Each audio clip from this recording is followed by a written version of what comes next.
Hello friends, welcome back to our channel. Friends, ఈ వీడియోలో మనం రీసెంట్గా తెలంగాణ గవర్నమెంట్ 2024కు సంబంధించినటువంటి Telangana state statistical abstract atlas 2024 అయితే రిలీజ్ చేయడం జరిగింది.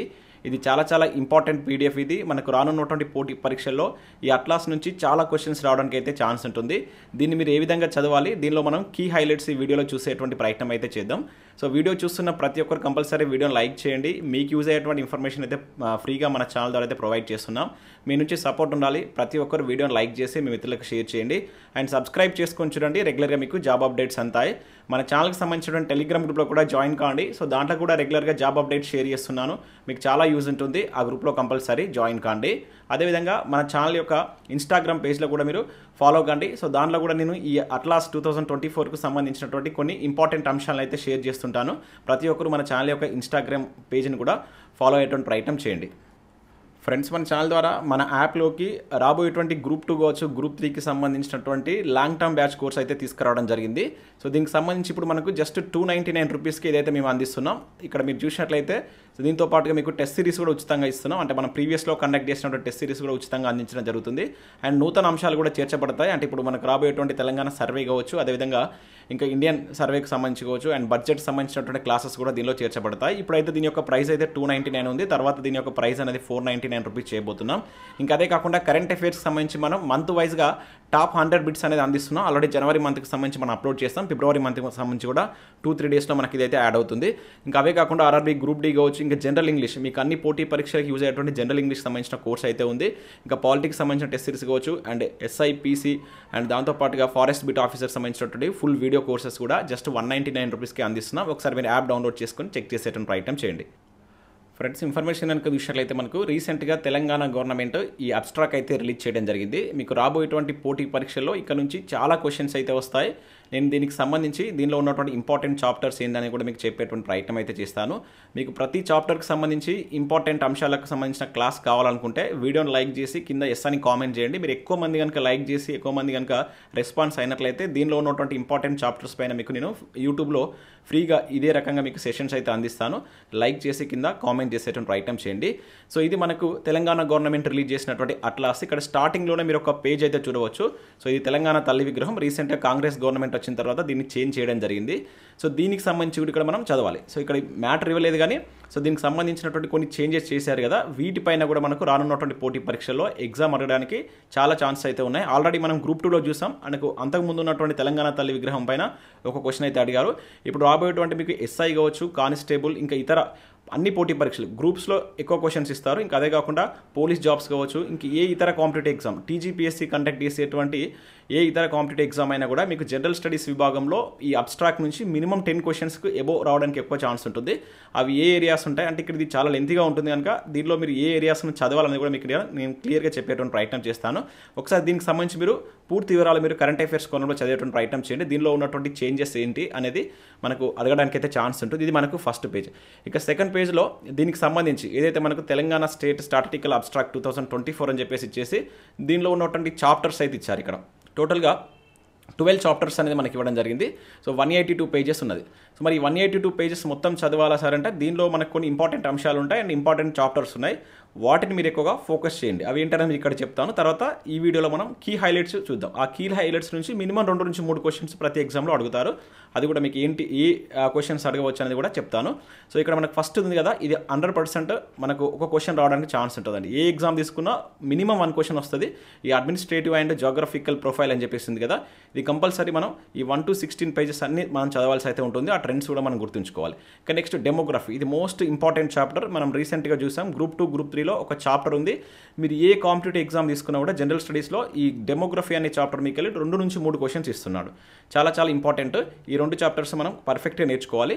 తర్వాత మనకి ఇక్కడ ఎకానమీ అని ఉంది. సో 4th చాప్టర్, ఇది కూడా మోస్ట్ ఇంపార్టెంట్ చాప్టర్. తర్వాత దీనిపైన మనం ఫోకస్ చేయాలి. ఇక నెక్స్ట్ విషయంలో అయితే అగ్రికల్చర్ అండ్ అదేవిధంగా ఇండస్ట్రీ అండ్ నెక్స్ట్ విషయాలు అయితే ఇక్కడ లాస్ట్ది అభయహస్తం. ఇది కాంగ్రెస్ గవర్నమెంట్ తీసుకొచ్చింది కనుక స్కీమ్స్కి సంబంధించిన ఇన్ఫర్మేషన్ ఉంటుంది. ఇక్కడ నుంచి కూడా చాలా క్వశ్చన్స్ కవర్ అయ్యేటువంటి ఛాన్స్ అయితే ఉంటుంది. అంటే దీనిలో ఉన్న అన్ని చాప్టర్స్ చూడాలి, కాకపోతే ఇవి మాత్రం ఎక్కువ ఫోకస్ చేయాలి. ఇక్కడ ఏదైతే మనకు 1, 2, 3, 4, 5, 6 ఈ 12లో ఈ 6 చాప్టర్స్ మీరు పర్ఫెక్ట్గా నేర్చుకోవాలి. అంటే కంప్లీట్ నేర్చుకుంటేనే మనకి ఈ చాప్టర్స్లోకి వచ్చేటువంటి క్వశ్చన్స్ మనం చేయడానికి ఛాన్స్ ఉంటుంది. వాటిలో మీరు అంటే ఏవి ఇంపార్టెంట్ అనేది కూడా నేను వన్ బై వన్ మీకు వీడియోస్ రూపంలో ఎక్స్ప్లెయిన్ చేసేటువంటి ప్రయత్నం అయితే చేస్తాను. సో మీకు కావాలనుకుంటే కంపల్సరీ లైక్ చేయండి, వీడియోని లైక్ చేసి కింద ఎస్ అని కామెంట్ చేసినట్లయితే నేను వాటికి సంబంధించిన ఇన్ఫర్మేషన్ మీకు ప్రొవైడ్ చేసేటువంటి ప్రయత్నం చేస్తాను. ఇక కీ హైలైట్ చూద్దాం. ఇక కీ హైలైట్స్ అనేది మీరు ఏ సర్వే తీసుకున్నా, బడ్జెట్కి సంబంధించి కావచ్చు, ఇట్లా అబ్స్ట్రాక్ట్ సంబంధించి తీసుకున్నా కూడా మనకు కీ హైలైట్స్ ఉంటాయి. ఈ కీ హైలైట్స్లోకి వెళ్ళి మనకు 2 to 3 క్వశ్చన్స్ వస్తుంటాయి. అంటే అన్ని చాప్టర్కి సంబంధించి ఇక్కడ హైలైట్స్ ఏమున్నాయని చెప్పేసి ఇక్కడ మనకు కవర్ చేయడం జరుగుతుంది అనమాట. సో వాటికి సంబంధించి ఈ వీడియోలో మనం చూసేటువంటి ప్రయత్నం అయితే చేద్దాం. చాలా చాలా ఇంపార్టెంట్. ముఖ్యంగా జనరల్ స్టడీస్ పేపర్ ఉంటుంది కదా, టీజీపీఎస్సీ కండక్ట్ చేసేటువంటి జనరల్ స్టడీస్ పేపర్లో ఈ కీ హైలైట్స్కి వెళ్ళి 2 నుంచి 3 క్వశ్చన్స్ మనకు ప్రీవియస్లో రావడం జరిగింది. అయితే ఇక్కడ తెలంగాణ గవర్నమెంట్ ఇంకా మనకు సర్వే రిలీజ్ చేయలేదు. ఇక్కడ గుర్తుంచుకోండి, మనకు బడ్జెట్కు బిఫోర్ సర్వే రిలీజ్ చేస్తుంది. దాన్ని మనం తెలంగాణ ఆర్థిక ముఖ చిత్రం అని చెప్పేసి అంటాం. ఇది అబ్స్ట్రాక్ట్. ఈ రెండు మ్యాక్సిమం మనకు ఒకే రకంగా ఉంటాయి. ఈ అబ్స్ట్రాక్ట్లో ఎక్కువగా డేటా ఉంటుంది. మనకి ఇక్కడ డేటా ఎక్కువ కవర్ చేస్తారు. సర్వేలో మనకు డేటాతో పాటు కొంత ఇన్ఫర్మేషన్ కూడా ఉంటుంది. మ్యాక్సిమం ఈ రెండు ఒకేలా ఉంటాయి. కొన్ని చేంజెస్ తోటి అయితే ఉండడం జరుగుతుంది. ముఖ్యంగా మనకు సర్వే అనేది ఎకానమీ సబ్జెక్ట్ పరంగా చాలా ఇంపార్టెంట్. గ్రూప్ 2, గ్రూప్ 3కి ప్రిపేర్ అయ్యే వాళ్ళకు.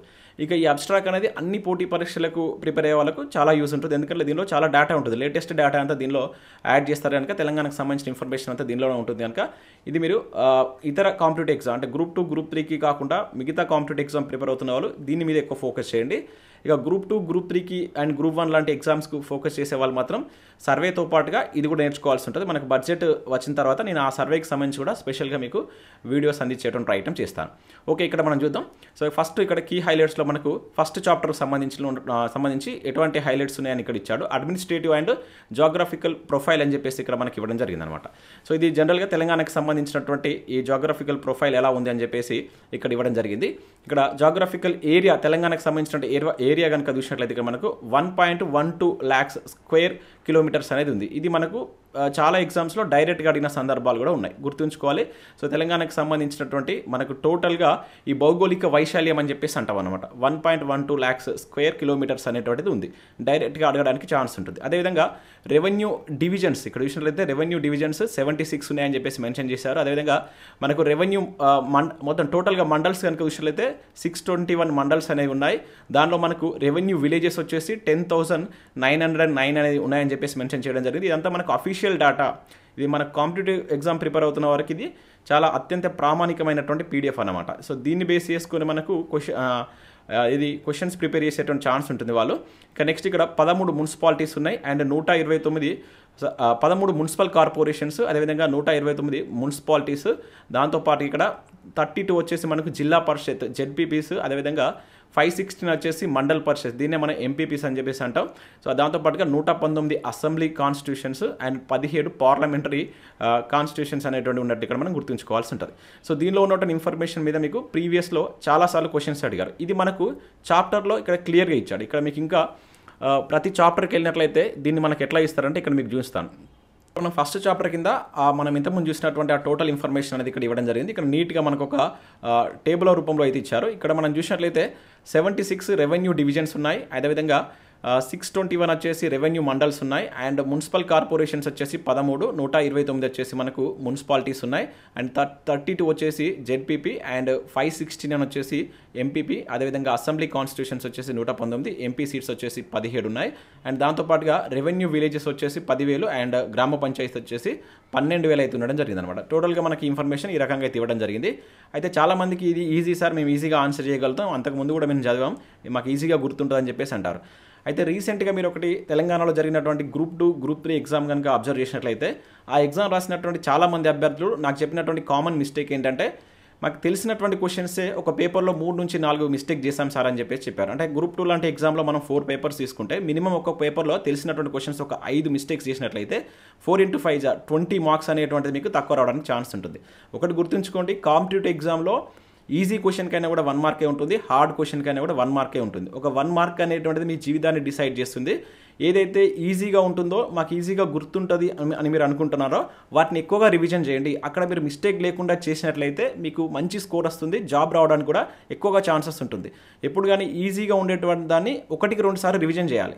అక్కడ నుంచి కనుక క్వశ్చన్ వస్తాయి. ఇప్పుడు ఏరియా నుంచి మనకు కంపల్సరీ క్వశ్చన్ వస్తుందని మనకు తెలుసు, అయినా కూడా ఒక్కొక్కసారి మనం మిస్టేక్ చేయడానికి ఛాన్స్ ఉంటుంది. ఇక్కడ ఎంపీపీస్ అనేది 516 అని ఇచ్చిండు, అదేవిధంగా ఈ రెవెన్యూ మండల్స్ అనేది 621 ఇచ్చిండు. ఇటువంటి మనకు 2 అక్కడ ఇచ్చింది అనుకోండి, మ్యాచ్ ద ఫాలోయింగ్లో కొంత కన్ఫ్యూజ్ కావడానికి ఛాన్స్ ఉంటుంది. అందుకని దీన్ని మనం 1-2 సార్లు కనుక రివిజన్ చేసినట్లయితే ఇక్కడ 1 మార్క్ మనకు వస్తుంది కనుక.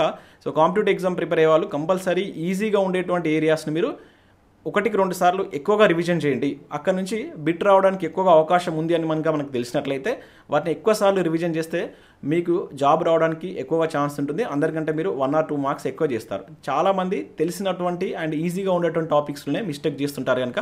సో అందుకే మీకు ఇది చెప్తున్నాను కనుక జాగ్రత్తగా ఈజీ అని చెప్పేసి దాన్ని ఒకసారి చదివి వదిలేకండి, 1-2 సార్లు దాన్ని రివిజన్ చేసేటువంటి ఐటమ్స్ చేయండి. ఇది ఈ ఇన్ఫర్మేషన్ నుంచి మనకు మినిమం ఒక బిట్ రావడానికి ఛాన్స్ ఉంటుంది. ఇక్కడ అదేవిధంగా ఇదే ఇన్ఫర్మేషన్ మనకి ఇక్కడ తెలంగాణ అదేవిధంగా ఇండియా తోటి కంపేర్ చేస్తూ అదేవిధంగా షేర్ ఆఫ్ తెలంగాణ అని చెప్పేసి ఇచ్చారు. ఫర్ ఎగ్జాంపుల్ ఇక్కడ మనకు తెలంగాణకు సంబంధించి క్యాపిటల్ సిటీ హైదరాబాద్ ఉంటే మన ఇండియాకు న్యూఢిల్లీ అనేది ఉంది. అదేవిధంగా జాగ్రఫికల్ ఏరియా పరంగా మనం చూసుకుంటే ఇక్కడ మనది 1,12,077 స్క్వేర్ కిలోమీటర్స్ ఉంటాయి. అదే మనకి ఇక్కడ 32,87,469 స్క్వేర్ కిలోమీటర్స్ అనేది ఇండియాది ఉంది. సో ఇక్కడ కంపారిజన్ చూస్తే మన షేర్ ఎంత 3.4. ఇది మనకు ప్రీవియస్లో డైరెక్ట్గా అడిగినటువంటి బిట్ అనమాట. ఓకేనా, గుర్తుంచుకోవాలి 3.4. అదేవిధంగా ఇంకా డిస్ట్రిక్ట్స్ ఎట్లా ఉన్నాయని ఇక్కడ మనకు 33 జిల్లాలు ఉంటాయి. టోటల్గా భారతదేశంలో అన్ని రాష్ట్రాలు చూసుకుంటే 764 జిల్లాలు ఉన్నాయి. సో ఆ డిస్ట్రిక్ట్స్ యొక్క పర్సెంటేజ్ ఇక్కడ ఇచ్చారు. ఇక పాపులేషన్ డెన్సిటీ ఇది మోస్ట్ ఇంపార్టెంట్. ఆల్రెడీ మనకు చాలాసార్లు అడిగిండు. 312 మన తెలంగాణలో ఉంటే 382 అనేది ఇండియాలో ఉంది. ఇదంతా మనకి ఇది 2011 సెన్సస్ ప్రకారం ఇక్కడ మనకు డేటా ఇవ్వడం జరిగిందనమాట. ఇక అదేవిధంగా పాపులేషన్ మనకు 350.04. ఇది టోటల్గా మనకు 3,50,00,000 అని చెప్పేసి గుర్తుంచుకోవాలి. ఇక్కడ మనం చూసినట్లయితే దాదాపుగా 121 కోట్ల జనాభా అనేది ఇండియాలో ఉంది. ఈ జనాభా అనేది మనకు ఎంత షేర్ ఉంది 2.9. ఇది కూడా మనకు రీసెంట్గా గ్రూప్ 3లో అడిగారు, ఒక స్టేట్మెంట్ బేస్లో అడగడం జరిగింది అనమాట. 2.9 అనేటువంటి గుర్తుంచుకోవాలి. ఇక్కడ 3.4 ఈ 2 ఇంపార్టెంట్.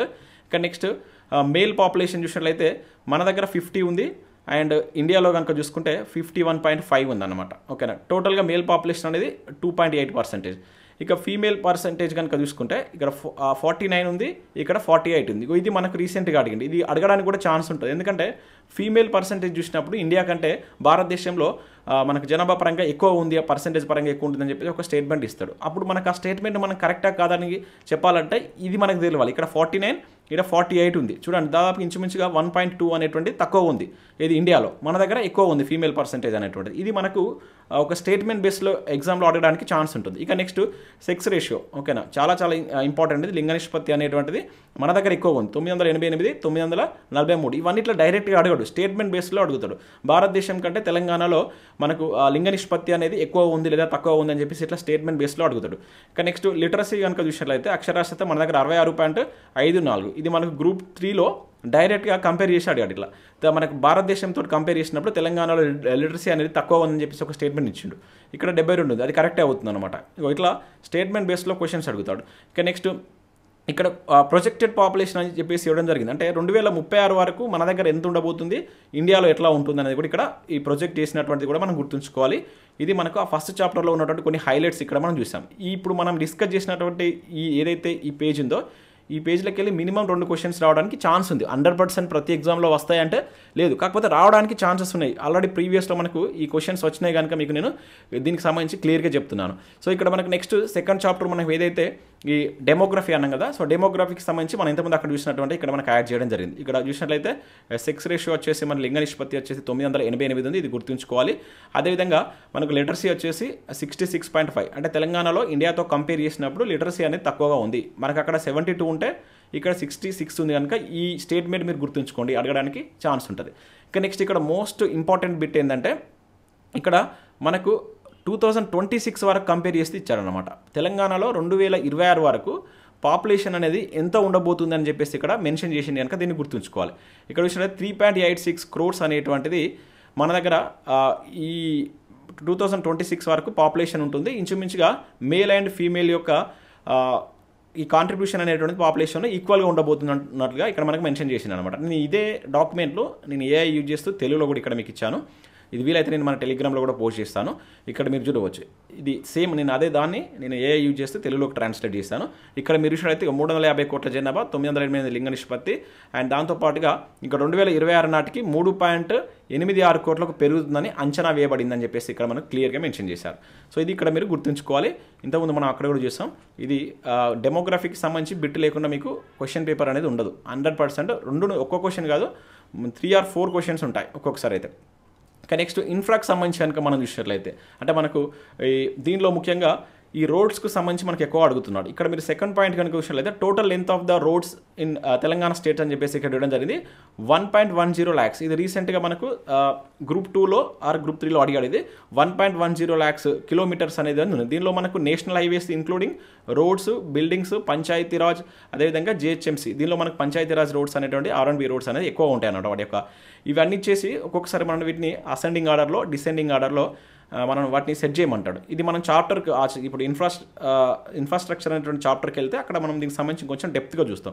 ఇక్కడ మీరు గుర్తుంచుకోవాల్సినటువంటి ఇంపార్టెంట్ అంశం ఏంటంటే ఇది 1.10 టోటల్గా ఉన్నటువంటి రోడ్స్ మన దగ్గర ఉన్నటువంటి వాటి యొక్క లెంత్ ఎంత అని చెప్పేసి అంటాడు. ఓకేనా, టోటల్గా మన తెలంగాణలో ఉన్నటువంటి ఈ రాష్ట్రంలో ఉన్నటువంటి రోడ్ల పొడవు కనుక చూసినట్లయితే ఇది ఇక్కడ తెలుగులో కూడా మనకు క్లియర్గా ఇవ్వడం జరిగింది. దీనిలో మనకు జాతీయ రహదారులు, రోడ్ల భవనాలు, అదేవిధంగా పంచాయతీ మరియు GHMC. దీనిలో పంచాయతీరాజ్ రోడ్లు అనేది ఎక్కువగా ఉంటాయి. ఇది మనం చాప్టర్ చూసేటప్పుడు క్లియర్గా దాని గురించి ఇంకొంచెం డెప్త్గా మీకు చెప్పేటువంటి ప్రయత్నం చేస్తాను.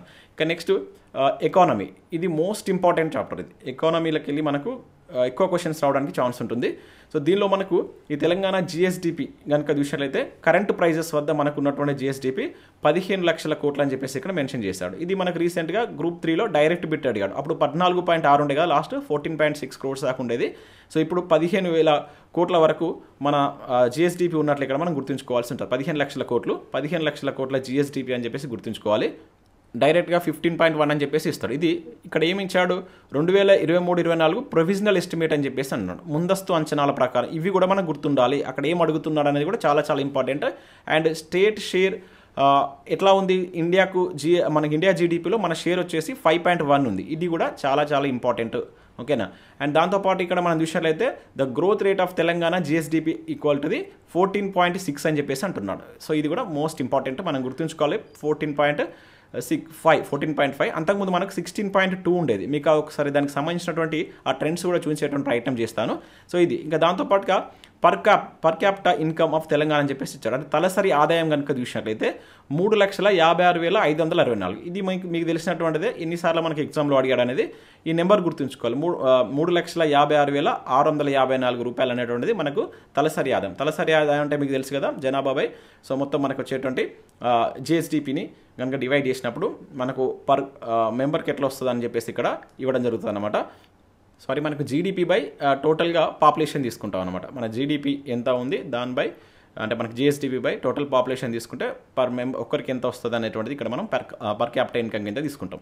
ఇది చాలా చాలా ఇంపార్టెంట్. ఇది ఇక్కడ మనకు తెలుగులో కూడా చూడవచ్చు. నేను ట్రెండ్స్ కూడా మీకు చూస్తాను. సో ఇక్కడ తెలుగులో దీనికి సంబంధించి మీరు చూసినట్లయితే ఇక్కడ తాత్కాలిక అంచనాలు, ఓకేనా, ఈ తాత్కాలిక అంచనాలు అని చెప్పేసి అంటాం, ప్రొవిజనల్ ఎస్టిమేట్ అని చెప్పేసి అంటాం. దీనిలో మనకు GSDP ఇది గుర్తుండాలండి, నేరుగా అడగడానికి ఛాన్స్ ఉంటుంది. Share important 5.1. అదేవిధంగా తెలంగాణ యొక్క తలసరి ఆదాయం వచ్చేసి 3,56,524. ఇది నేరుగా అడగడానికి ఛాన్స్ ఉంటుంది. ఇక GSDP యొక్క వృద్ధి రేటు కనుక చూస్తే 14.5 అనేది ఉండడం జరిగిందనమాట. సో ఇది ఇక్కడ ఏమన్నాడు, నాన్ స్పెషల్ కేటగిరీకి సంబంధించి మనది అత్యధికం అంట. Okay, non special category states కనుక తీసుకుంటే తెలంగాణ అనేది ఫస్ట్ ప్లేస్లో ఉన్నట్టుగా చెప్తున్నారు. సో ఆ ఇన్ఫర్మేషన్ ఇక్కడ మనకు చాప్టర్లో ఎట్లా ఇచ్చారని చూద్దాం. ఇది ట్రెండ్స్ అన్నమాట. ఇక్కడ per capital income at current price, మీరు గుర్తుంచుకోండి, ఇది కరెంట్ ప్రైస్ అన్నమాట. కరెంట్ ప్రైస్ వద్ద ఎట్లా ఉందని చెప్పేసి ఇక్కడ మనకి ఇవ్వడం జరిగింది.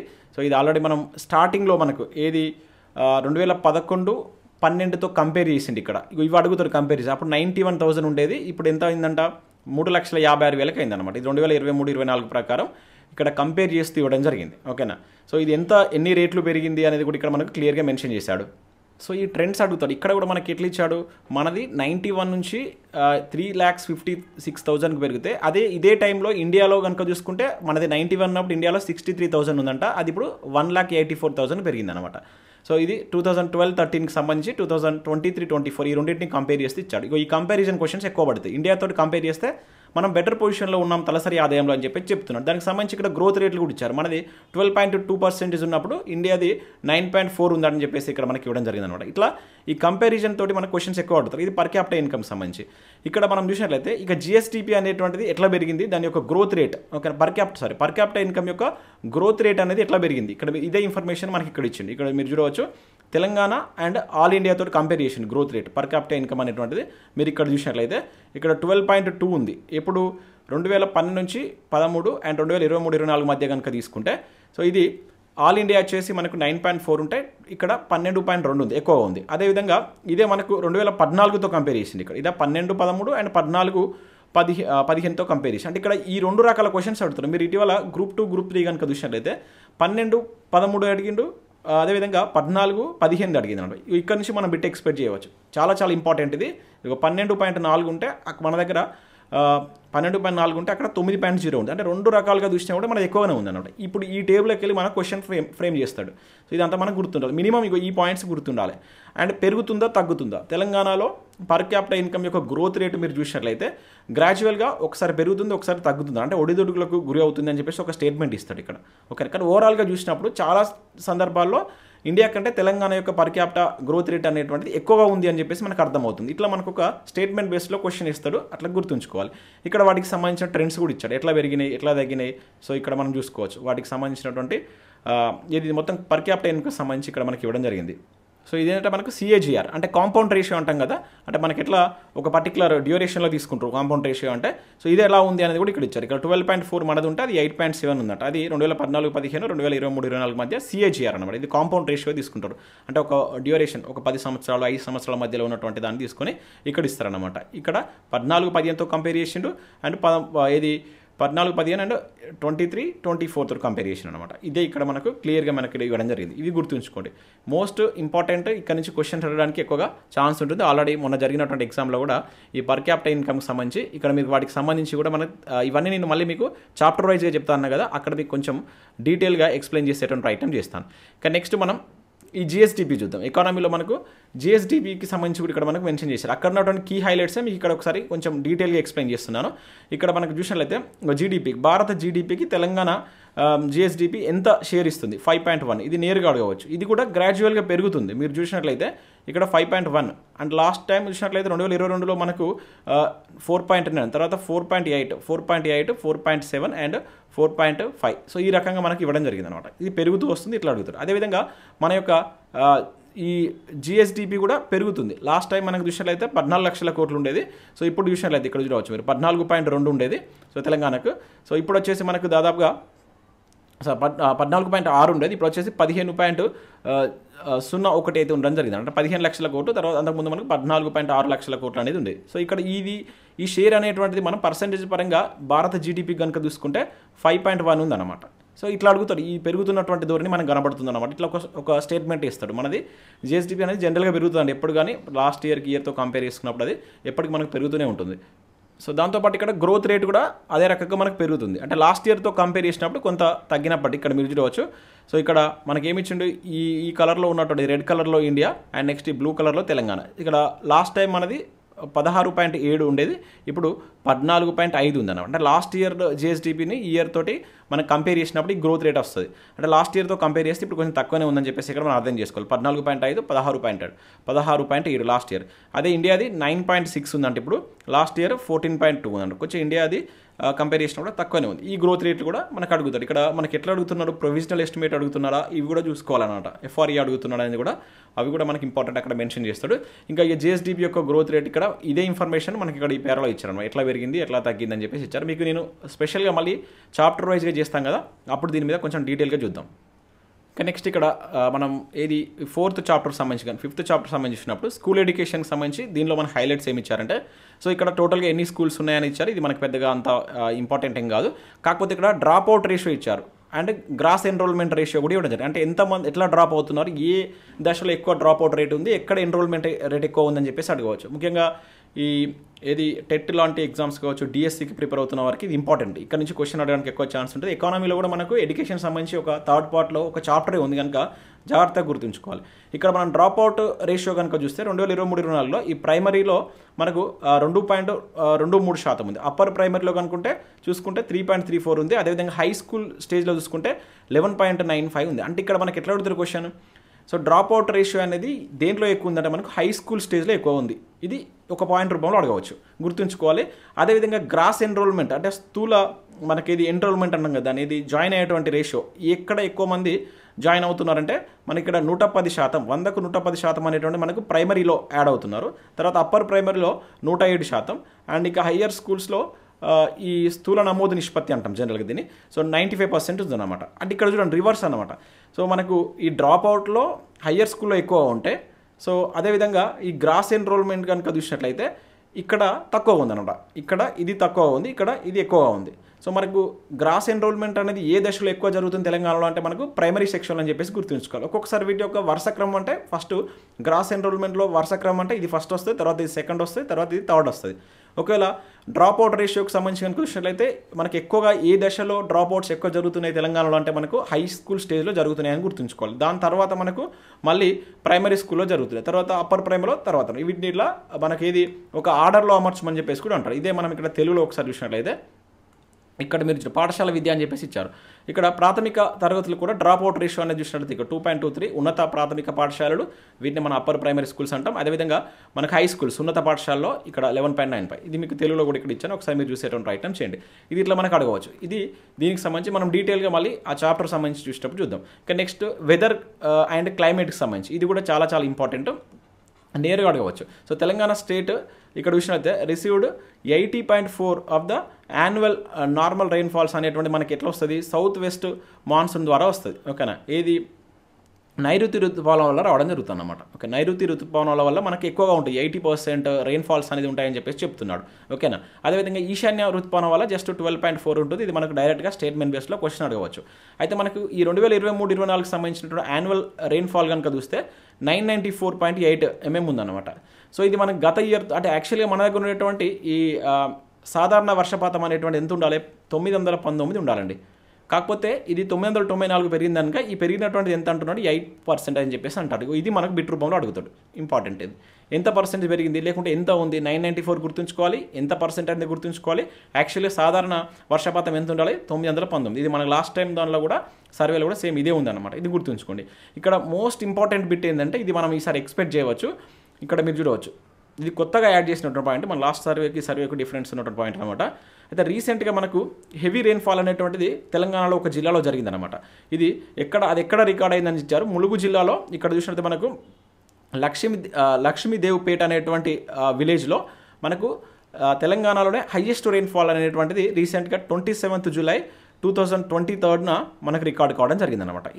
ఇదంతా రెయిన్ఫాల్ ఒకటే రోజులో వితిన్ 24 అవర్స్లో మనకు 649.8 మిల్లీమీటర్ల రెయిన్ఫాల్స్ అనేటువంటిది ములుగు జిల్లాలో ఉన్నటువంటి లక్ష్మీదేవిపేట అనేటువంటి విలేజ్లో ఇది మనకు రెయిన్ఫాల్ అనేటువంటి జరగడం జరిగింది. అంతకుముందు మనకు వాజేర్లో ఉండేది, ఇది అదే ములుగులో వాజేర్లో ఉండేది. అది 512 ఉంటే ఇప్పుడు ఇది ఎంతకు పెరిగింది? 649 పెరిగిందనమాట. సో ఇది అడుగుతాడు. ఇటీవల మనకు తెలంగాణలో హైయెస్ట్ రెయిన్ఫాల్స్ 24 అవర్స్లో ఎక్కడ నమోదైందని చెప్పేసి అంటాడు. ఇటువంటి బిట్ మనం ఎగ్జామ్లో ఎక్స్పెక్ట్ చేయవచ్చు. జాగ్రత్తగా దీన్ని గుర్తుంచుకోవాలి. సో ఇక్కడ మనం చూసినట్లయితే ఇక్కడ ఒకసారి చూద్దాం. ఇక్కడ క్లైమేట్ అని చెప్పేసి ఇక్కడ ఇచ్చారు. 1 సెకండ్, నేను పైకి దీన్ని ఒకసారి స్క్రోల్ చేస్తాను. సో ఇక్కడ మీరు చూడవచ్చు వాతావరణం మరియు క్లైమేటాలజీ అని చెప్పేసి ఇవ్వడం జరిగింది. దీనిలో మేము ఇంతకుముందు చెప్పినట్టుగా సో ఎంత లాస్ట్ ఈసారి మనకు సాధారణ వర్షపాతం కంటే ఎంత ఎక్కువ నమోదైందని చెప్పేసి ఇక్కడ 8% ఇచ్చిండు. సో అది ఇక్కడ మీరు చూడవచ్చు. సేమ్ నేను అక్కడ చెప్పిన మ్యాటర్ ఇక్కడ ఉంది. సో దాంతోపాటు ఇక్కడ చూడవచ్చు ములుగు జిల్లాలో ఉన్నటువంటి ఏదైతే విలేజ్ అని చెప్పాను కదా, ఈ లక్ష్మీదేవిపేటలో 24 గంటల్లో 649 మిల్లీమీటర్ల అత్యంత భారీ వర్షపాతం అయితే నమోదైంది. ఇది మనకు అంతకుముందు ఉన్నటువంటి రికార్డును బ్రేక్ చేసింది కనుక ఇది మనకి ఎగ్జామ్లో అడగడానికి ఛాన్స్ ఉంటుంది. సో వీటిని మనం గుర్తుంచుకోవాలి. నేను వీటికి సంబంధించి క్వశ్చన్స్ కూడా మీకు ఇస్తాను. వీలైతే నేను దాని మీద ఒక కోర్స్ తీసుకొస్తాను. ఒక 200 క్వశ్చన్స్ ఈ అబ్స్ట్రాక్ట్ సంబంధించినటువంటి ఇంపార్టెంట్ క్వశ్చన్స్ నేను ఫ్రేమ్ చేసి ఒక 1 or 2 monthsలో మీకు ఎగ్జామ్ టైం వరకు అందించేటువంటి ప్రయత్నం చేస్తాను. 100% దీని మీద నేను మీకు ఫ్రీగా నేను క్లాసెస్ ఎట్లా చదవాలనేది అప్లోడ్ చేస్తాను. తర్వాత క్వశ్చన్స్ ఎట్లా అడగవచ్చు అది కూడా కొంతమందికి ఇబ్బందికరంగా ఉంటుంది. అంటే ఏది దీనిలో చదవాలి, ఏది క్వశ్చన్ అడగడానికి ఛాన్స్ ఉంటుందని కూడా మనకు అర్థం కాదు కనుక సో అది కూడా మీకు నేను అందించేటువంటి ప్రయత్నం చేస్తాను. 100% క్వశ్చన్కి సంబంధించి కూడా అందిస్తాను. ఒక సిరీస్ పెట్టేసి దానిలో ఒక 200 to 250 ఇంపార్టెంట్ క్వశ్చన్స్ సంబంధించి ఒక కోర్స్ అనేది మన యాప్లోకి తీసుకొస్తాను. ఇంకా నెక్స్ట్ అగ్రికల్చర్కి సంబంధించి ఇక్కడ చూద్దాం.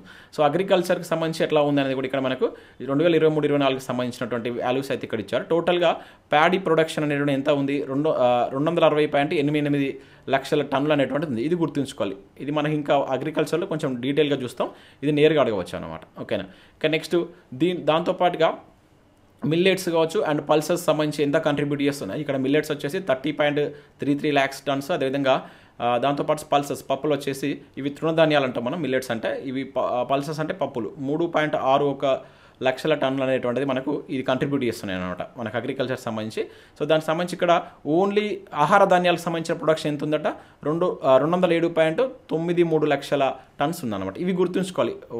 వరిది ఎక్కువ ఉంది, ఆహార ధాన్యాలకు సంబంధించి ఇవి ఇచ్చేసి ఒక్కొక్కసారి ఎట్లా అడుగుతారంటే ఈ ప్రొడక్షన్ అవరోహణ క్రమంలో అమర్చమంటాడు. మీరు ఈసారి గ్రూప్ 2 ఆర్ గ్రూప్ 3 చూసినట్టయితే ఇటువంటి క్వశ్చన్ చాలా అడిగింది. 3-4 క్వశ్చన్స్ పడ్డాయి. వాటి యొక్క ప్రొడక్షన్ ఇచ్చేసి వాటిని డిసెండింగ్ ఆర్డర్లో అసెండింగ్ ఆర్డర్లో అమర్చమన్నాడు కనుక జాగ్రత్తగా మనం గుర్తుంచుకోవాల్సి అయితే ఉంటుంది. ఇక నెక్స్ట్ దాంతోపాటు ఇక్కడ మనకు రీసెంట్గా కాంగ్రెస్ గవర్నమెంట్ మనకేది రుణమాఫీ చేసింది కదా, దానికి సంబంధించి కూడా ఇక్కడ ఇచ్చాడు.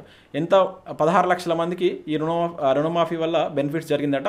దాదాపుగా 11,581 కోట్ల రూపాయలను ఈ రుణమాఫీ ద్వారా వాళ్ళు ఇచ్చామని చెప్పేసి దీనిలో మెన్షన్ చేశారనుక ఇది కూడా మనం గుర్తుంచుకోవాలి. రైతు రుణమాఫీకి సంబంధించి ఇక్కడ మీరు ఒకసారి దానికి సంబంధించి కూడా చూద్దాం తెలుగులో.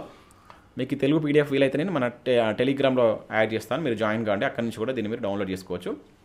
ఇక్కడ మీరు చూడవచ్చు ఇక టోటల్గా ప్రొడక్షన్ ఎట్లా ఉంది అండ్ దీనిలో ఇది మనకు వరి ఉత్పత్తి ఇంత ఉంది. అదేవిధంగా మిల్లెట్స్ అండ్ పప్పు ధాన్యాలకు సంబంధించి ఇక్కడ ఇవ్వడం జరిగింది.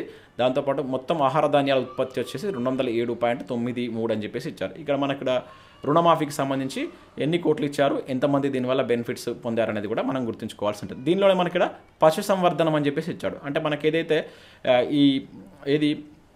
ఈ వ్యవసాయంలోనే మనకు అగ్రికల్చర్ అనుబంధ రంగాల్లో ఇది ఒక వన్ ఆఫ్ ద పార్ట్గా ఉంటుంది. ఇక్కడ నుంచి మనం బిట్ ఎక్స్పెక్ట్ చేయొచ్చు. ఇది చాలా చాలా ఇంపార్టెంట్.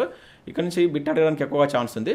సో దీనిలో మనం చూసినట్లయితే తెలంగాణలో మనకు తాత్కాలిక అంచనా ప్రకారం చూస్తే పాలు ఎంత ప్రొడక్షన్ ఉంటుంది, 57.22 టన్నులు అనేది పాలు ఈ పాలకు సంబంధించి మిల్క్ యొక్క ప్రొడక్షన్ ఉంటుంది. అదేవిధంగా 10.97 లక్షల టన్నుల మాంసం మీట్ ఉంటుంది. 184 కోట్ల గుడ్ల ఉత్పత్తి అనేది జరుగుతుందట. ఇది మనకి ఈ పశుసంవర్ధనం నుంచి. అదేవిధంగా 2023-24 సంవత్సరంలో మనకు ఇన్లాండ్ చేపలు అండ్ రొయ్యలు. ఇన్లాండ్ అంటే మనకు ఇప్పుడు సముద్రం తీరం లేనటువంటి రాష్ట్రాలు ఉంటాయి కదా, మన తెలంగాణకు ఎటువంటి సముద్ర సరిహద్దు లేదు కదా, ఇక్కడ చేపల ఉత్పత్తి కావచ్చు, రొయ్యల ఉత్పత్తి ఎట్లా ఉందని ఇచ్చాడు.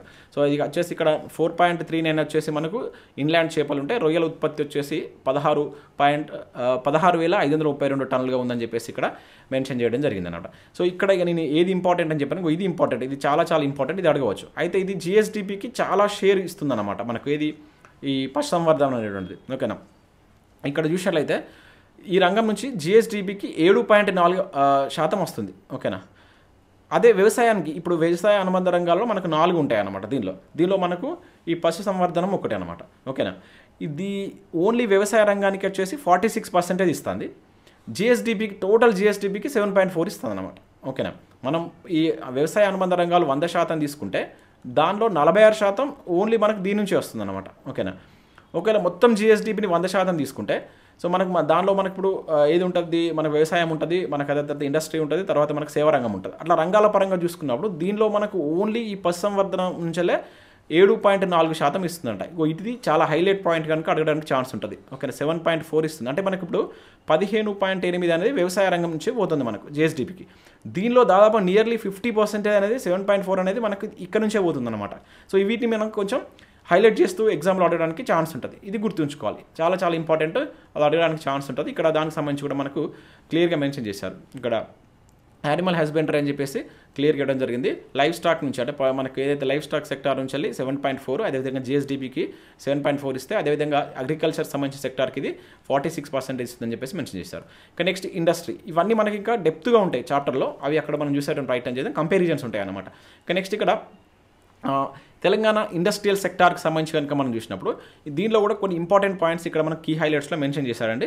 ఇక్కడ చూసినట్లయితే టోటల్గా 2023-24లో మనకు 3.37 అనేది మనకు నేషనల్ అంటే ఇండియాకు సంబంధించినటువంటి దాంట్లో మనం ఇండస్ట్రియల్ సెక్టర్ యొక్క షేర్ అనేది ఎట్లా ఉంటుంది అనేది ఇక్కడ మనకు మెన్షన్ చేశారనమాట. ఇక్కడ ఈ గ్రాస్ వాల్యూ యాడెడ్ జీవీఏ ఇది ఇండియాకు సంబంధించి మన దగ్గర నుంచి ఇండస్ట్రియల్ సెక్టార్కి వెళ్తున్నటువంటి ఎంత అంట 3.37 అంట. ఓకేనా. అదేవిధంగా టోటల్గా తెలంగాణకు సంబంధించి కనుక మనం చూసినప్పుడు ఈ తెలంగాణకు సంబంధించి దీనిలో ఎంత పర్సెంటేజ్ అనేది కూడా ఇక్కడ ఇవ్వడం జరిగింది. అంటే తెలంగాణలో ఉన్నటువంటి పరిశ్రమలు మనం భారతదేశంతో కంపేర్ చేసుకున్నప్పుడు 5.16 పరిశ్రమలు ఇక్కడ ఉన్నాయంట. ఫ్యాక్టరీస్ పరంగా చూసుకుంటే మొత్తం 100 ఫ్యాక్టరీలు దేశంలో ఉంటే దానిలో మన తెలంగాణలోనే 5 ఫ్యాక్టరీలు ఉన్నట్లు ఇక్కడ గుర్తుంచుకోండి. ఓకేనా. ఈ ఫ్యాక్టరీల పరంగా మనం చూసినప్పుడు 8th ర్యాంక్ అంట. టోటల్గా చూసుకున్నప్పుడు మనకు భారతదేశంలో ఫ్యాక్టరీలు ఎక్కువ ఉన్నటువంటి స్టేట్ల పరంగా చూసుకుంటే మనది 8th పొజిషన్లో ఉందని చెప్పేసి చెప్తున్నాడు. అదేవిధంగా 9th వచ్చేసి మనకు ఈ పారిశ్రామిక రంగం నుంచి మనం కంట్రిబ్యూట్ చేస్తున్నటువంటి దానిలో 9th ర్యాంక్లో ఉన్నాం. ఓకేనా. అదేవిధంగా జీవీఏకు కంట్రిబ్యూట్ చేస్తున్న దానిలో మనం 7th పొజిషన్లో ఉన్నామని చెప్పేసి ఇక్కడ మనకు మెన్షన్ చేయడం జరిగింది. సో ఇక్కడ ఈ 7th అనేది కార్మికుల పరంగా ఇక్కడ 3 ఇచ్చాడు. కార్మికులు భారతదేశంలో ఇండస్ట్రియల్ సెక్టార్లో పనిచేస్తున్నటువంటి కార్మికుల పరంగా చూస్తే మనం 7th పొజిషన్లో ఉన్నాం. ఓకేనా. భారతదేశానికి ఇండస్ట్రియల్ సెక్టార్ నుంచి వెళ్తున్నటువంటి పర్సంటేజ్ పరంగా మనం చూసినప్పుడు 9th పొజిషన్లో ఉన్నాం.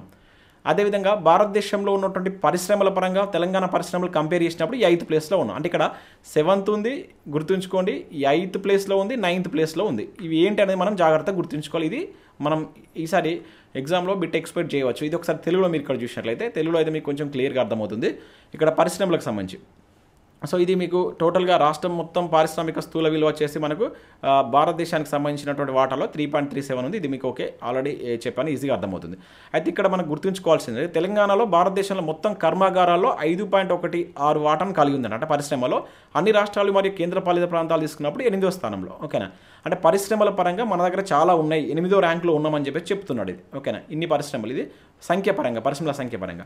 అదేవిధంగా జాతీయ పారిశ్రామిక జీవీఏకు అంటే మనకి ఇండస్ట్రియల్ సెక్టార్కు మనం ఈ సహకారం అంటే దాని యొక్క షేర్ పరంగా చూసుకుంటే 9వ స్థానంలో ఉన్నాం. అంటే మొత్తం మనకు ఇండియాలో ఇండస్ట్రియల్ సెక్టార్ 100% తీసుకుంటే మనం ఈ ఇండస్ట్రియల్ సెక్టార్కు ఎంత ఇస్తున్నాం అనే దాని పరంగా చూసుకున్నప్పుడు 9వ పొజిషన్లో ఉన్నామంట. ఓకేనా. గ్రేట్. ఇది కూడా మనం గుర్తుంచుకోవాలి. అదే ఈ ఇండస్ట్రియల్ సెక్టార్లో పనిచేస్తున్నటువంటి కార్మికుల పరంగా చూసినప్పుడు మనం 7th ప్లేస్లో ఉన్నాం అన్నమాట. ఎక్కువగా మనకు ఇండస్ట్రియల్ సెక్టార్లో మనకంటే ఒక 6 స్టేట్లు మాత్రమే ఈ పనిచేసేటువంటి వాళ్ళు ఎక్కువ ఉన్నారు. ఎప్పుడు కానీ ఇండస్ట్రియల్ సెక్టార్ కనుక ఎక్కువ మంది వర్కర్స్లు పనిచేస్తే అక్కడ అది కొంచెం ఎకనామికల్గా డెవలప్ అవుతున్నటువంటి స్టేట్ కింద మనం గుర్తుంచుకోవాలి. ఎందుకంటే మీరు ఒకటి ఇక్కడ గుర్తుంచుకోవాల్సిందంటే మన ఇండియా లాంటి కంట్రీస్లో తెలంగాణ కావచ్చు మీరు తీసుకున్నట్లయితే ఇండియాలో ముఖ్యంగా ఇండియాలో ఎట్లా ఉంటుందంటే వ్యవసాయం పైన ఆధారపడే వాళ్ళు ఎక్కువ ఉంటారు అన్నమాట. ఓకేనా. సో తర్వాత ఇండస్ట్రియల్ సెక్టార్ కూడా చాలా తక్కువ ఉంది. తర్వాత మనకు ఏది సర్వీస్ సెక్టార్ కనుక తీసుకున్నట్లయితే సో ఇక్కడ మనకు మన గ్రోత్ రేట్ కానీ మన యొక్క ఎకానమీ పెరగాలంటే ఇక్కడ పనిచేస్తున్నటువంటి ఎవరైతే మనం ఎక్స్ట్రా ఉంటారు చూసినా ఆ లేబర్స్ను మనం ఇండస్ట్రియల్ సెక్టార్కు తరలించినట్లయితే మన యొక్క ఎకానమీ అనేటువంటి పెరగడానికి ఎక్కువ ఛాన్స్ ఉంటుంది. ఎందుకంటే మనకి ఇండియాలో వ్యవసాయంలో అంతగా అవసరం లేదన్నమాట. ఎక్కువ మంది అవసరం లేకుండా కూడా అక్కడ వర్క్ చేస్తుంటా అంటారు కూడా. ఓకే. దాన్ని మనం ప్రచ్ఛన్న నిరుద్యోగం అని చెప్పేసి చదువుతాం ఏది ఎకానమీలో. ఆ ఎక్స్ట్రా ఫర్ ఎగ్జాంపుల్ ఒక ఫ్యామిలీలో 5 ఉంటే అక్కడ 3కే పని ఉంటుంది. ఓకేనా. ఇంకొక 2 ఎక్స్ట్రా ఉన్నా కూడా దీనిలో వీళ్ళు యాడ్ చేస్తుంటారు. ఈ ఇద్దరిని కనుక మనం ఎక్స్ట్రా ఏదైతే వర్క్ ఫోర్స్ని తీసుకెళ్ళి మనం ఇండస్ట్రియల్ సెక్టార్ కనుక మనం వాళ్ళ మళ్లించగలిగితే సో ఇండస్ట్రియల్ సెక్టార్ యొక్క గ్రోత్ రేట్ పెరిగి మనం ఏది ఫైనాన్షియల్ పరంగా అవ్వచ్చు, అదేవిధంగా ఎకనామికల్ గ్రోత్ రేట్ పరంగా మన ఇండియా డెవలప్ అయ్యేటువంటి దేశం కిందికి వెళ్తుందని మనం ఎకానమీలో చూస్తాం అన్నమాట. సో అటువంటిది ఇక్కడ మనకు జరుగుతుంది అని చెప్తున్నారు. మన తెలంగాణలో ఇటువంటిది జరుగుతుంది, ఇండస్ట్రియల్ సెక్టార్ వైపు వెళ్తున్నామని చెప్పేసి చెప్తున్నారు. ఓకే. అంటే డెవలప్డ్ స్టేట్గా మారబోతున్నట్లుగా వీళ్ళు ఇక్కడ రాశారు. అది ఇక్కడ మనం అర్థం చేసుకోవాలి ఇక్కడ ఎందుకు ఇచ్చారు. ఇక నెక్స్ట్ హెల్త్ పరంగా చూసినప్పుడు దీనిలో మనకు పెద్దగా ఏం లేదు. ఇక్కడ హాస్పిటల్స్ ఎన్ని ఉన్నాయి, దానికి సంబంధించినటువంటి చిల్డ్రన్స్ యొక్క ఏది న్యూట్రిషన్ ఎట్లా ఉందని ఇచ్చారు. ఇది పెద్దగా ఇంపార్టెంట్ ఏం కాదు. ఇక అదేవిధంగా సోషల్ సెక్యూరిటీ పరంగా కూడా పెద్దగా మనకి ఇక్కడ ఇంపార్టెంట్ పాయింట్స్ ఏమీ లేదు. ఇది ఆల్రెడీ మనకు ప్రీవియస్లో ఉన్నటువంటి డేటానే ఇచ్చారు. అంటే టోటల్గా ఇక్కడ ఉన్నటువంటి రేషన్ కార్డ్స్ ఎట్లా ఉన్నాయి ఇక్కడ మీరు ఒకసారి చూసినట్లయితే ఇక్కడ సామాజిక భద్రత సాంఘిక భద్రత అని చెప్పేసి ఇచ్చారు.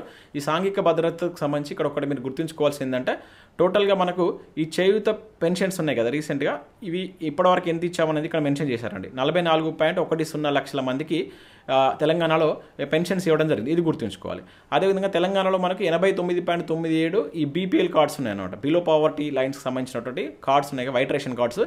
ఈ 89.97 లక్షల మందికి ఈ కార్డ్స్ ఉన్నట్లు మనం గుర్తుంచుకోవాలి. ఓకేనే, ఇంపార్టెంట్. ఇది అడగడానికి మనకు ఛాన్స్ ఉంటుంది. ఓకే. ఇది లాస్ట్ టైం మనకు తెలంగాణ ఆర్థిక ముఖ చిత్రంలో కూడా ఇదే సంఖ్య ఇవ్వడం జరిగింది. ఇక అదేవిధంగా అభయహస్తం, ఇది కాంగ్రెస్ గవర్నమెంట్ తీసుకొచ్చినటువంటి స్కీమ్ కనుక ఇది ఇంకెక్కువగా ఫోకస్ చేయవచ్చు ఎగ్జామినర్. సో ఇక్కడ మార్చి 31 వరకు వీటి యొక్క వాల్యూస్ ఇచ్చాడు. మహాలక్ష్మి పథకం కింద ఉచిత బస్సు ప్రయాణం కోసం తెలంగాణలో ప్రభుత్వం ఖర్చు చేసినటువంటి మొత్తం ఖర్చు ఇచ్చారు. ఇక్కడ 1163.08 కోట్ల రూపాయలను ఖర్చు చేసిందంట. అదేవిధంగా మహాలక్ష్మి పథకంలో మనకి ఇంకా ఉన్నాయిగా స్కీమ్స్. ఎల్పిజి సిలిండర్కి సంబంధించినటువంటి స్కీమ్ ఉంది కదా. సో దీని ద్వారా లబ్ధి పొందినటువంటి మెంబర్స్ కనుక చూసినట్లయితే 39.57 లక్షల మందికి ఈ గ్యాస్ సిలిండర్స్ అనేది మనకి 500కే గ్యాస్ సిలిండర్ అనేది ఒక స్కీమ్ ఉంది కదా. దీనివల్ల ఇంతమంది లబ్ధి చెంది ఇది గుర్తుంచుకోవాలి. 39.57 ఇది ఇక్కడ డేట్ ఇచ్చారు. మార్చ్ 31, 2024 నాటికి సంబంధించిన డేటాని ఇక్కడ మెన్షన్ చేశారు. అదే మనకు గృహజ్యోతి ఏదైతే మనకు 200 యూనిట్ల కరెంటు ఉచితం అని చెప్పేసి ఒక స్కీమ్ ఉంది కదా. సో దానికి సంబంధించి కూడా ఇక్కడ డేట్ మెన్షన్ చేస్తూ ఎంత ఖర్చు చేశారట దీని మీద 808.33 కోట్ల రూపాయలు ఖర్చు చేస్తారు. ఇది అభయహస్తంలో. ఇంకా వీటికి సంబంధించి డీటెయిల్ ఇన్ఫర్మేషన్ మనకు చాప్టర్ వైజ్ చూస్తాం అనమాట. ఇక్కడ ఇచ్చినటువంటి ఇప్పుడు నేను చెప్పినటువంటి కీ హైలైట్సే మనకి ఎక్కువగా అడుగుతారండి ఎగ్జామ్లో. కీ హైలైట్స్ మీకు ఎక్కువ అడుగుతారు. కొంచెం డెప్త్గా అడగాలనుకుంటే మనకు ఆయా చాప్టర్లకు వెళ్ళి కొంచెం డెప్త్గా పోతారు అనమాట. సో ఇది కీ హైలైట్స్ సంబంధించి మనం ఇక్కడ చూస్తాం. నేను ఏదైతే ఈ 40 మినిట్స్ చెప్పినటువంటి క్లాస్లో మీకు మినిమం ఒక 4 నుంచి 5 క్వశ్చన్స్ కవర్ అవుతాయండి రానున్నటువంటి పోటీ పరీక్షలో. మీకు ఎగ్జామ్ జరిగిన తర్వాత ఒకసారి తెలంగాణలో ఏదైనా competitive exam, general studies exam జరిగిన తర్వాత మీరు ఒకసారి చూసుకోండి. ఇక్కడ నుంచి ఎన్ని క్వశ్చన్స్ కవర్ అయ్యాయో మీకు అర్థమవుతుంది. చాలా చాలా ఇంపార్టెంట్ సెషన్ మనం ఇప్పుడు చూసింది. ఇక నెక్స్ట్ ఈ అడ్మినిస్ట్రేటివ్ అండ్ జోగ్రఫికల్ ప్రొఫైల్కి సంబంధించి నేను నెక్స్ట్ చాప్టర్ వైజే మీకు చెప్తాను. దీనిలో మనకి ఎంత నీట్గా ఇచ్చారంటే ఈసారి ఈ అబ్స్ట్రాక్ట్ అనేది చాలా క్లియర్గా ఇవ్వడం జరిగింది. మీరు చదువుకున్నా కూడా ఈజీగా అర్థమవుతుంది. ప్రతి దానికి సంబంధించి ఇట్లా ఇప్పుడు 33 జిల్లాలకు సంబంధించినటువంటి ఇన్ఫర్మేషన్ ఇక్కడ మనకు ఫస్ట్ పేజ్లో ఇస్తే, తర్వాత మనకు మండల్స్ ఎట్లా ఉన్నాయి, నెక్స్ట్ ఇంకొక 11 మండల్స్ కాబోతున్నాయి. వాటిని కూడా ఇక్కడ స్టార్ మార్క్లో ఇచ్చారనమాట. సో వాటికి సంబంధించినటువంటి మండల్స్ ఏ జిల్లాలో ఎన్ని మండల్స్ ఉన్నాయనేది కూడా మనకు క్లియర్గా ఇట్లా మెన్షన్ చేశారనమాట.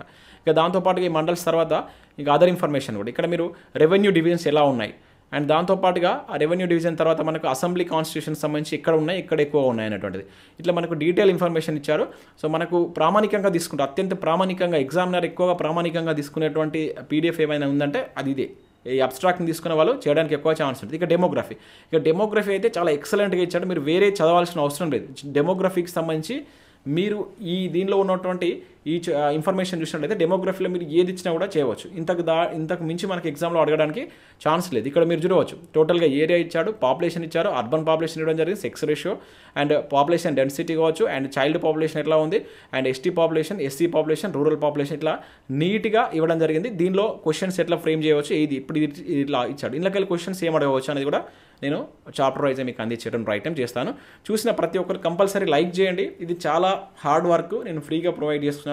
మనం చదివి అర్థం చేసుకొని గత క్వశ్చన్ పేపర్లో నేను చూసి ఎక్కడి నుంచి క్వశ్చన్ అడుగుతున్నాడు అనేది చూసిన తర్వాత మీకు నేను క్లాస్లోకి రావడం జరుగుతుంది. కనుక కంపల్సరీ సపోర్ట్ చేయాలి, లైక్ చేయండి, మీ మిత్రులకు షేర్ చేయండి. మీకు ఏమైనా క్లాసెస్ కావాలనుకుంటే మన యాప్లో గ్రూప్ 2కి సంబంధించిన కోర్సెస్ ఉన్నాయి, వాటిని కూడా మీరు చూసేటువంటి ప్రయత్నం అయితే చేయండి. ఇది మనం నెక్స్ట్ సెషన్లో చాప్టర్ వైజ్గా చూసేటువంటి ప్రయత్నం చేద్దాం. Thanks for watching. మీకు ఏమైనా డౌట్స్ ఉన్నట్లయితే కింద కామెంట్ సెక్షన్లో అడగండి. Thank you.